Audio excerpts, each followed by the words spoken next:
The History and Implication of Online Education by Vivian Tsai. This presentation is going to focus on Week 3's readings with an emphasis of Going the Distance with Online Education by Laramide, Jones, and Leinhardt. I'm going to have a brief overview of the three other readings. So, with the history of distant learning, there are three themes that occur, such as the democratization with the idea of education for all, a liberal education with the idea to be educated is to be free, and also it touches on instructional quality with its comparison in class and out of class. So, history of distant learning actually happened in 1873 with Anna Elliott Ticknor, who founded a correspondence mail-based society for women to obtain a liberal education. Further then to the early 1900s, William Rainey Harper embedded the correspondence instruction in the University of Chicago with an aim to diversify the student body. So this has the theme of providing education to underserved populations, such as since the history of education predominantly served white males, I found it really interesting that the history of distance of learning really started trying to give education to all.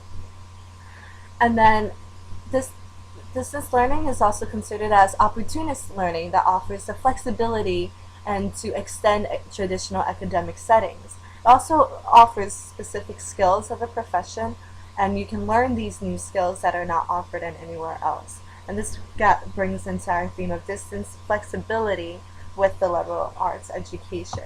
However, there are instructional quality issue where many university instructors were not on board.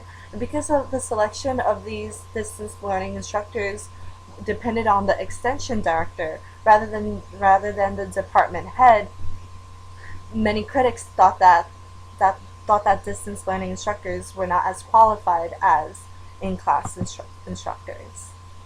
So there is a debate of online education in terms of the pros and the cons, and I took this quote to be the essence of it.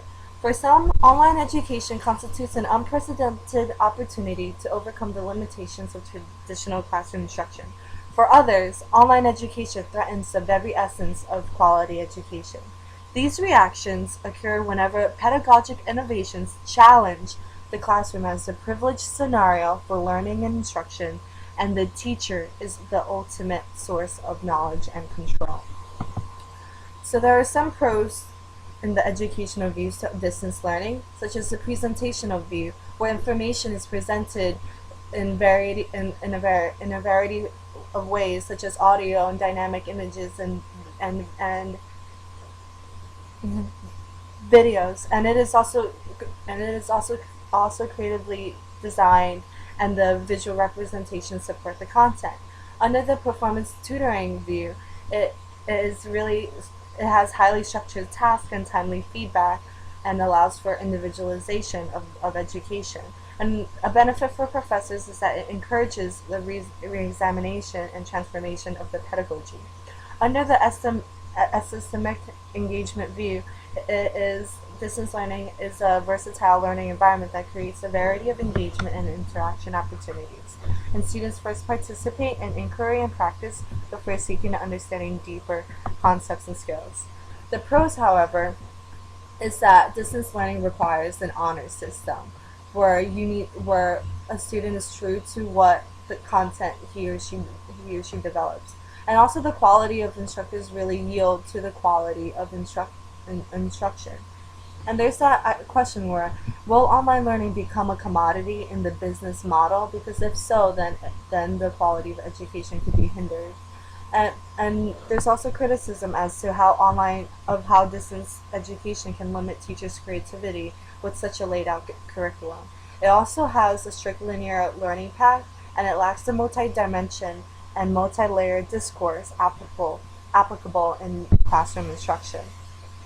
Other critics is that it is more appropriate for skill-based learning rather than conceptual-based learning, and that it can create a digital divide. And going into the second article with the theory of transactional distance, Transactional distance is the space between the educator and the student. Specifically, in distance education, a psychological and communications space between any one learner and that person's instructor is never exactly the same, and thus creates a space of potential misunderstanding between the inputs of the instructor and the learner. However, there are 3 points that can remediate transactional distance, such as instructional dialogue, where the instructors and the learner interact. Another way is also communications media, whether it is one-way or two-way communication. And also the structure of the whole entire program can provide flexibility or help learners adapt to the structure of the website. And in our chapter 1, Digital's Habitat and the communities in technology, there are 3 dimensions, such as the domain. What brings online communities together? What is their identity? The second dimension is the practice. What activities are in the community, and what are the activities? For the third dimension, the community, it is how engaged is one's participation in the community. And in the third chapter, about technology stewardship, these individuals solve technological issues and therefore strengthen the community by scanning, choosing, using technological tools to best meet community needs. And it is also known as technological support. And finally, with my personal reflections to online learning, I do prefer a traditional education system. But however, I do understand the benefits of e-learning, such as flexibility and working at your own pace. But I do feel like online learning should be used to support content and not solely be the content. So I am more of an advocate for hybrid classes than completely online courses. So in conclusion, it is important to avoid the pitfalls of distance learning, such as an ill-conceived online learning environment. If you think that it is negative, it is important to not see it as it all. And it's also important to avoid the idea as good as. Just because the online learning environment is as good as learning the content, it does not mean it's good as for every subject. And also the same with the lure of success. And to meet the promises of online education, it has a democratization component that leads to empowerment and transformation, and it provides supplementary instruction in traditional education. Alright, thanks for watching, and here's the bibliography, and that is all.